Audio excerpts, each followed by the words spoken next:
Kembali di Kompas Siang, Saudara. Pengusaha yang juga merupakan suami dari aktris Sandra Dewi, Harvey Muiz, hari ini menjalani sidang perdana kasus korupsi pengelolaan timah.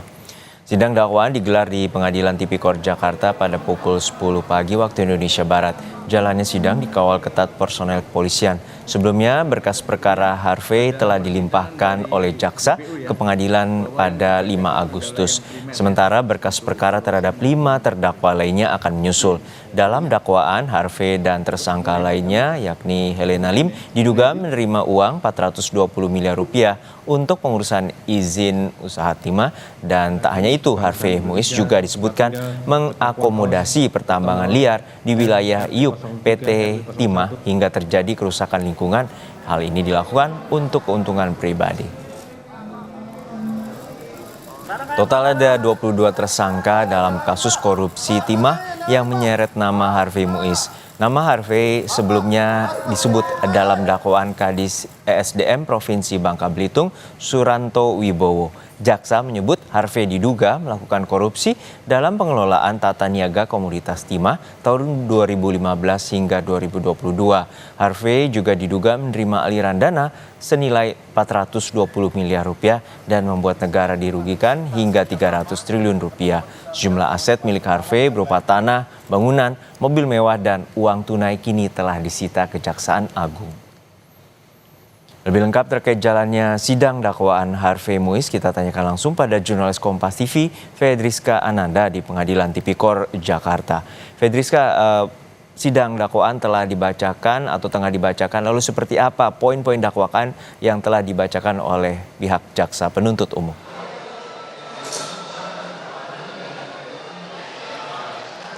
Ya, selamat siang Juno dan juga saudara. Terkait dengan isi dakwaan terkait dengan terdakwa Harvey Muiz terkait dengan dugaan tindak pidana korupsi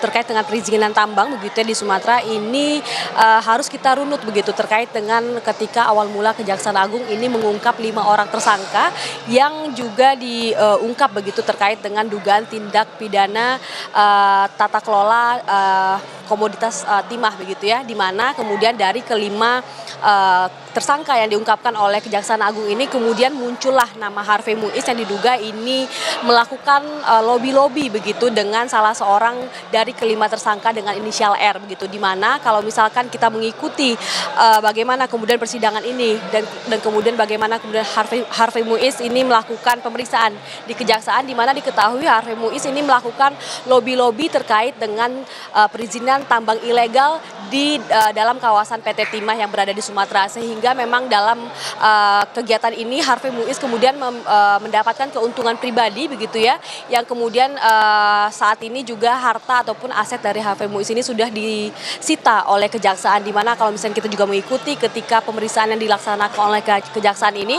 di mana diantaranya adalah 2 mobil mewah milik Harvey Muiz ini juga ditahan oleh Kejaksaan yang diduga ini merupakan aliran dana yang didapatkan oleh Harvey Muiz dari hasil keuntungan pribadi terkait dengan tambang ilegal di Sumatera. Nah, inilah terkait dengan keterlibatan Harvey Muiz, di mana kalau misalkan dari dakwaan yang dibacakan oleh jaksa penuntut umum tadi, di mana Harvey Muiz ini diduga ataupun didakwa begitu dengan pasal 2 ayat 1 dan juga pasal 3 Undang-Undang Tindak Pidana Korupsi, yang mana ini maksimal hukumannya adalah 2 tahun penjara. Dan kemudian saat ini persidangan masih berjalan, dari jaksa penuntut umum masih membacakan dakwaan terhadap Harvey Muiz, di mana kemudian tadi persidangan dimulai pada pukul 10, Harvey Muiz pun juga datang untuk mengikuti sidang juga tepat waktu pada pukul 10, sehingga hingga saat ini kami juga masih menanti bagaimana kemudian hasil dari sidang dakwaan yang dibacakan oleh jaksa penuntut umum. Juno.